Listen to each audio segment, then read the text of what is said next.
plonge l'actualité avec mesdames et messieurs. Bienvenue sur Cam News 24 et IFM Radio émettant depuis Garoua. Emeline Doudou Amadou, c'est moi.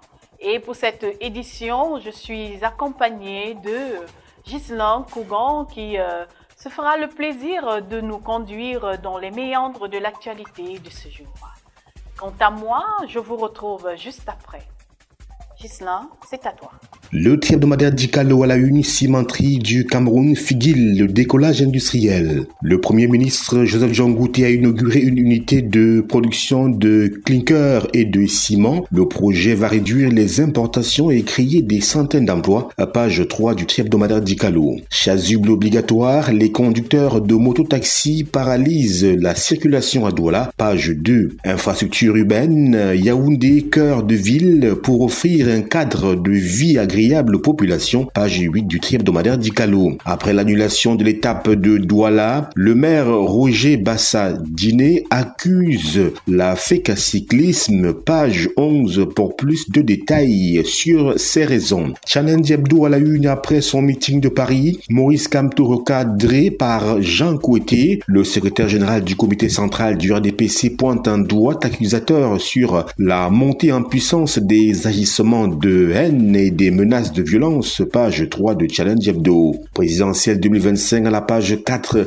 Cette fois-ci, l'UNDP pourrait présenter un candidat selon son vice-président. Les assises du comité central de cette formation politique alliée du RDPC ont été convoquées pour le 28 juin prochain. Nord-Ouest en conflit, l'eau et les pâturages ravivent les tensions entre agriculteurs et éleveurs. Un rapport de l'ONU interpelle les autorités camerounaises. Page 5 de Challenge Hebdo pour plus de détails. Tour cycliste international, l'étape de Douala annulée à cause de l'état des routes d'Audi. Challenge Hebdo à la page 11 de ce numéro. Le quotidien Émergence fonction publique, plus de 3000 agents absents depuis janvier. Présidentielle 2025, Akere Mouna, l'homme derrière le candidat. Dans une interview fleuve et sans masque, il fait des confidences inédites. Vie privée, patrimoine, fêlure, mais aussi avenir. Page 4 et 5 du quotidien Émergence. Citoyenneté numérique responsable, un festival pour sensibiliser les jeunes. Région du Centre, nouvelle saisie de près de 3000 litres de carburant de contrebande. CEMAC offre de liquidités portées à 430 milliards de francs CFA pour les banques, nous dit Émergence à la page 6.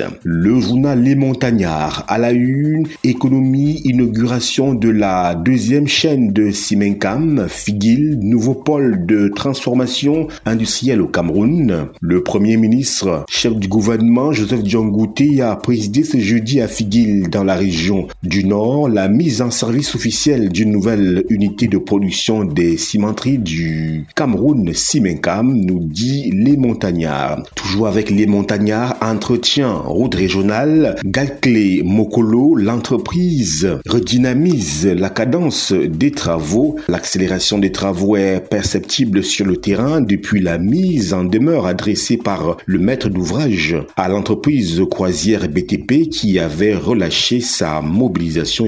Page 2 du journal Les Montagnards pour plus de détails. Lancement officiel de la campagne santé gratuite 2025, les Nord au cœur de l'initiative. Le ministre de la Santé publique, en partenariat avec ses acteurs techniques et financiers, annonce le lancement officiel de la campagne de promotion de la santé gratuite dans la région de l'Extrême Nord. Cette campagne se déroulera du 21 au 27 juin 2025 dans toutes les communes de la région. Page 3 du journal Les Montagnards. Restons-y en parlant politique. UNDP vers une nouvelle stratégie avant les élections. C'est la grosse interrogation à laquelle nous convie le journal Les Montagnards. C'est que dans une décision signée le 6 juin 2025, le président national de l'Union nationale pour la démocratie et le progrès UNDP, Maghari Bello Bouba, convoque le comité central du parti pour une session prévue le 28 juin 2025 à 9h au palais des congrès de Yaoundé. Page 4 pour plus de précision. Présidentielle 2025, si une candidature pour libérer le Cameroun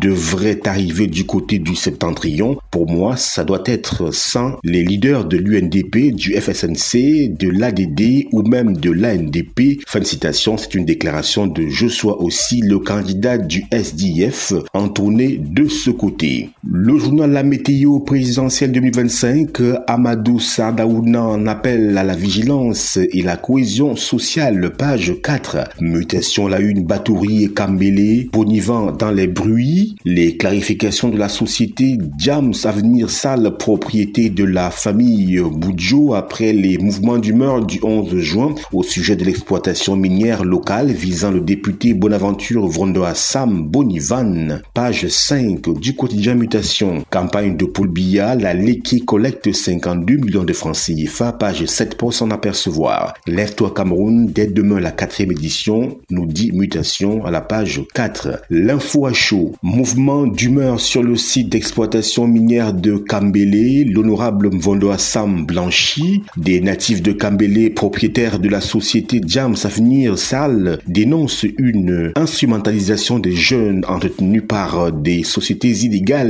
qui souhaitent forcer la main de l'État. La famille de feu sénateur Jean Boudjo s'offusque des discours empreints de relents de haine et de tribalisme contre le partenaire technico-financier Codias de l'honorable Vondoa Sam Bonaventure, page 4 du journal L'Info à chaud. Redoutant une crise pendant l'élection présidentielle d'octobre prochain au Cameroun, la France invite ses ressortissants à se tenir prêts à la page 12. Élection présidentielle d'octobre prochain, on en reparle, le révérend Raoul Wafo, candidat pour la construction du Cameroun, page 2 pour plus de précision. Le quotidien Le Jour, Figuil, Djangoute inaugure une cimenterie industrielle ultramoderne. Œuvre de l'entreprise Simencam est officiellement lancée le 12 juin 2025 par le Premier ministre, chef du gouvernement. L'infrastructure a coûté 60 milliards de francs CFA et portera à 500 000 tonnes. La production nationale annuelle de ciment et de clinker, page 6 du quotidien Le Jour. Douala, les mototaxis défient la police municipale. Lutte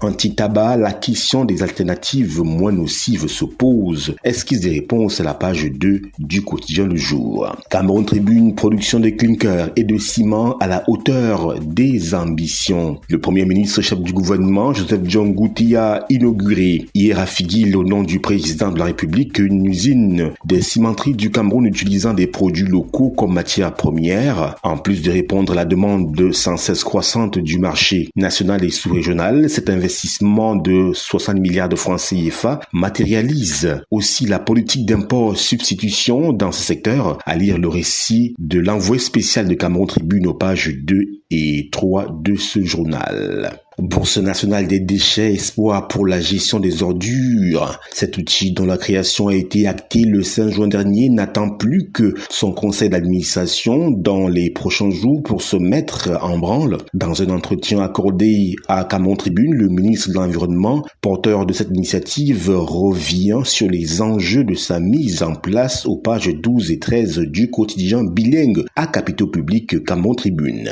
Info matin, import, substitution, le Cameroun désormais producteur de clinker, page 4. L'œil du Sahel à la une, campagne 2025-2026, le prix du kilogramme de coton à 280 francs CFA malgré un contexte difficile, page 10.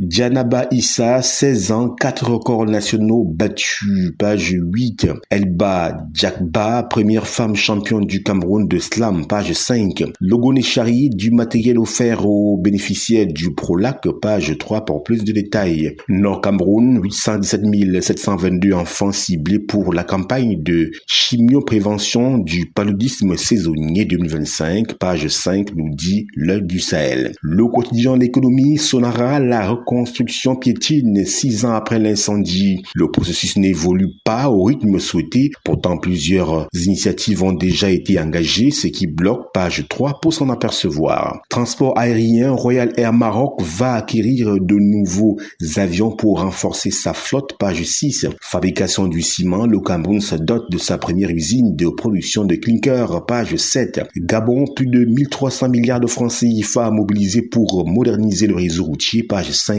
du journal L'économie. Vie chère, accès à l'eau et à l'énergie, le Sénat appelle à des actions concrètes du gouvernement.